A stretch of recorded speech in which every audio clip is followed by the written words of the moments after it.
Well, August is all about the ladies, and it's about celebrating the great things women are doing and how they're changing the world every day. And two such women are the powerhouse duo, Leanne Engelbrecht and Lungi Mnyamana, the marketing team behind Sasko. And today we tap into their success and get a little bit of a how-to guide on making your mark in the corporate world. Ladies, good morning. Morning, Zoe. I'm so excited to pick your brain because the two of you are in such powerful positions, but I know it's been a journey. Yeah. And growing up, we all had ideas of where we would see ourselves one day. What was that dream for you? Leanne, let's start with you. Well, Zoe, you know, when I left school, I wanted to see what it would be like in psychology, and so I was really interested to become a clinical psychologist. But about sort of 2 years into that, I figured that my makeup wasn't quite right for it. I'd nevertheless finished that degree and then moved on into marketing. So I was really interested initially in psychology, but business then had my heart. Okay, and then you moved into Correct. marketing. And Yeah. Lungi, for you? I really wanted to be a journalist. I mean, I remember days when I used to walk around my streets with a script in my hand saying I'm interviewing people everywhere. But obviously that literally changed over time, and I found myself in the corporate doing a BCom degree. Okay, BCom. And then I think now the next question is, how did you end up in marketing? When did you realize you were made for marketing? Well, I finished my undergraduate degree, and then subsequently I sort of went, well, what now, you know? And marketing actually found me, to be honest. So I went to university and I said, look, what's the next step? And I went into a program called the Postgraduate Marketing Diploma, also at UCT. And in the first few weeks, I knew it was for me. I enjoyed every minute of it. Initially research and, you know, a little bit of a different view of the world, and moving from humanities into commerce, it was quite a change, but I really thoroughly enjoyed it, and I figured this would be my career.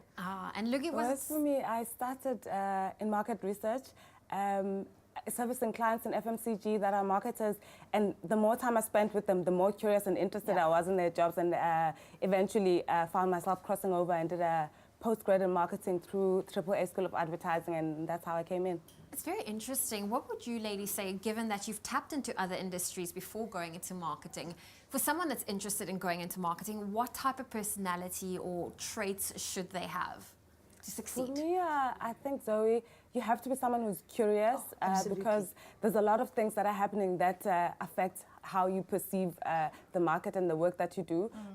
In your daily life, as you go into the stores, the people that you interact with, that is all influential in marketing. And I also think you must be someone who's able to collaborate, because as a marketer, you're actually influencing stakeholders to direct a brand a certain direction. You don't do all the work yourself, but you must be able to bring everyone together so that the work happens. Okay. I have to echo what Lungi said, actually. It's someone who's inquisitive by nature, and I think my second point is someone who has real empathy. So you have to acknowledge that in the community that we serve, especially for Sasko, I mean, we've got quite a big market in which we serve, but I did not grow up as most other South Africans did. So I need to be able to put myself in the shoes of many other South Africans to understand what makes them tick, you know, what they would find appealing and what they need. And so we need to actually develop our mixes and our communication in such a manner that we truly understand what it is that the community in which we serve would want us to do and say, and how they would like us to speak to them. Okay, well, I think I now need to ask you, how are you guys? What are the projects you're currently involved with? Because with Sasko,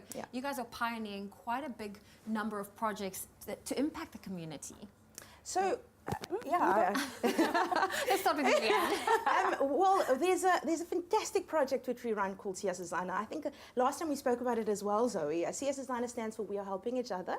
And so Sasko really partners with daycares, whereby we speak to daycare owners, and we really incentivize them to collect Sasko bread bags. And the more bread bags you collect, the more we reward and incentivize through delivery of whatever your daycare needs. It may be tables and chairs and cooking facilities. And that's one way in which, you know, Sasko makes a difference in communities. But it always warms my heart to actually go into these daycares to see the next generation coming through, and just to be able to actually partner and just make a real difference in communities.